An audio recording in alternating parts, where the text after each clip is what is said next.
Our hearts beat to the city streets. We began to feel the fire. We rise like tall. ये दोस्तों, welcome back to the channel. कैसे हो आप सब लोग? सभी भाई बंधुओं को राधे राधे। सबका दिन बहुत अच्छा रहे। आज का वीडियो बहुत इंटरेस्टिंग होने वाली है, तो रिक्वेस्ट करूँगी वीडियो को पूरा देखिए और जो भी पसंद आए मुझे कमेंट करके ज़रूर बताना। एक कमेंट के थ्रू आप और हम जुड़े रहते हैं, तो बहुत सारा आप लोग कमेंट्स करते हो जब व्लॉग्स में शेयर करती हूँ, तो सच में उसके लिए बहुत बहुत धन्यवाद। और कुछ कमेंट्स तो ऐसे रहते हैं जो हर ब्लॉग में आते हैं और रियली वेरी इंस्पायरिंग कि आप लोग इतने अच्छे अच्छे कमेंट्स कर रहे हैं। और मुझे भी ना बहुत सारी चीज़ें, शायद आप लोग सारे कमेंट्स नहीं पढ़ते हो, लेकिन मैं सारे कमेंट्स पढ़ती हूँ और कई सारी चीज़ें जो है ना कमेंट्स के द्वारा मुझे सीखने के लिए भी मिलती है, जो कि मेरे लिए मेरे सेल्फ इम्प्रूवमेंट के लिए, अपग्रेडेशन के लिए रियली वेरी हेल्पफुल। तो सभी को बहुत बहुत थैंक यू इसके लिए। और चलो शुरू करती हूँ मैं आज का ब्लॉग। ये ब्लॉग मैं शुरू कर रही हूँ शाम को सैमसंग से एम्प्लॉयज़ आ गए थे इसको इंस्टॉलेशन करने के लिए और अनबॉक्सिंग के लिए। वैसे अनबॉक्सिंग तो हम लोग खुद भी कर सकते थे, लेकिन उनके सामने जब वो खुद अनबॉक्सिंग करते हैं ना, तो उनके सामने रहती है चीज़ें। इन केस अगर कुछ भी गड़बड़ है, कुछ भी प्रॉब्लम है, तो फिर सामने सामने बात हो जाती है। और अगर हम लोग पहले से अनबॉक्सिंग करके रखते हैं तो इसमें दिक्कत ये आती है कि बाई चांस अगर कुछ ख़राब है तो फिर हम उनको जस्टिफाई नहीं कर पाते हैं।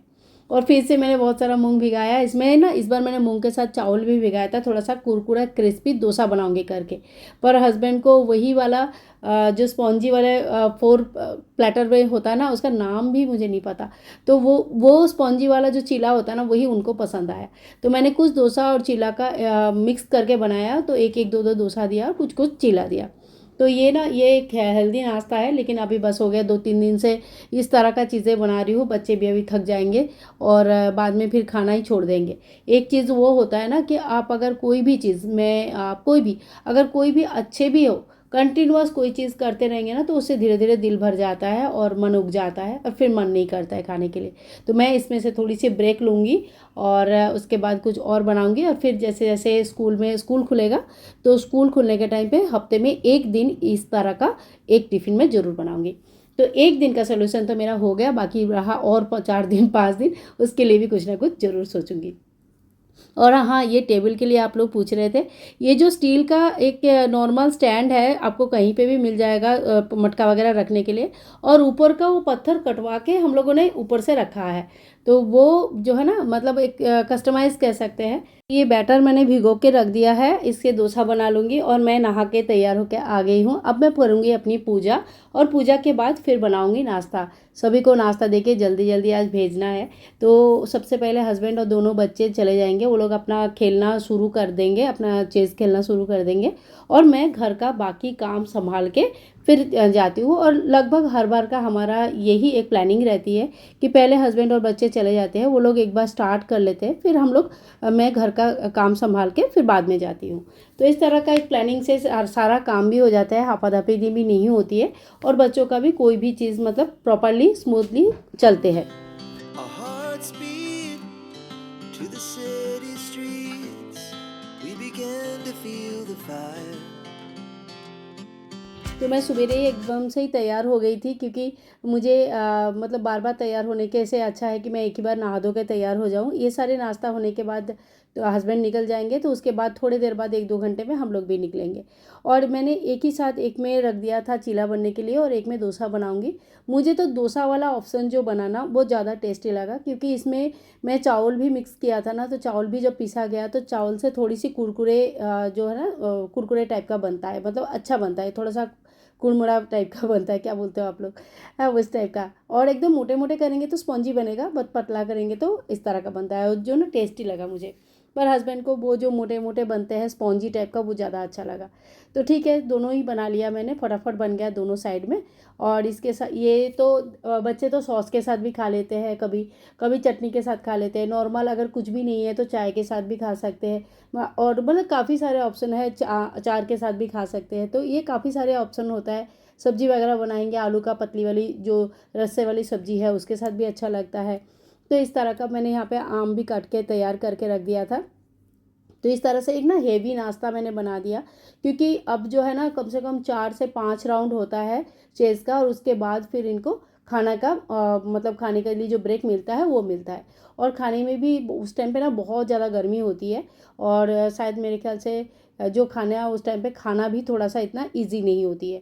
तो इसीलिए सबसे पहले तो ठाकुर जी को सबसे पहले भोग लगा दिया मैंने। जो पहला 2 चीला बना वो मैंने ठाकुर जी को भोग लगा दिया। और हाँ, एक चीज़ आप लोग और पूछते हो कि ठाकुर जी को अन्न भोग देती हूँ कि नहीं।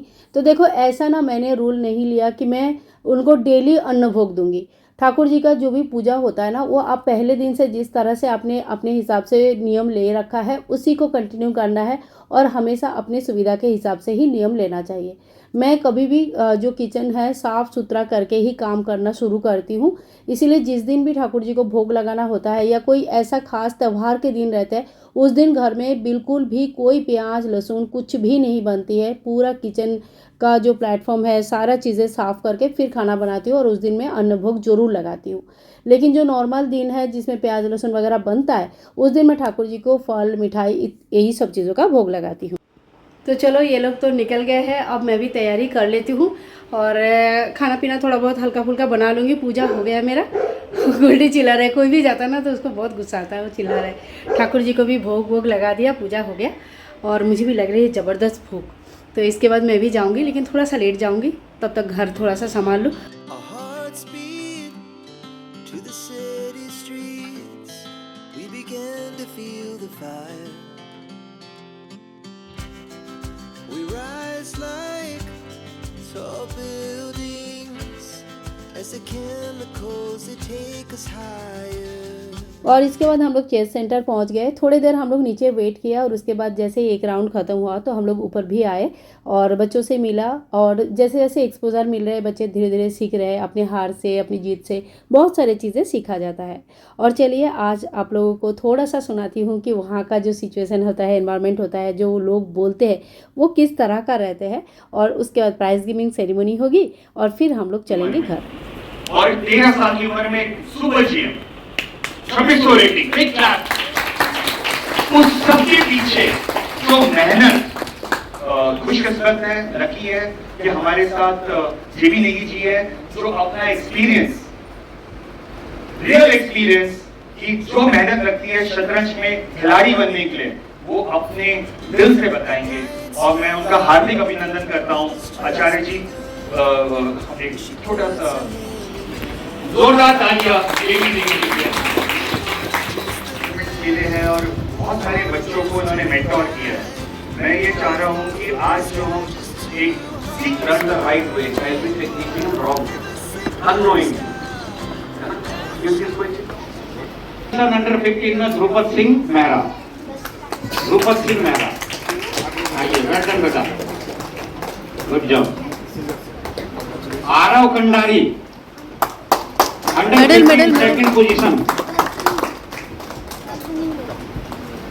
तालियां नहीं बज रही हैं, चमक सुनिया Hearts running wild.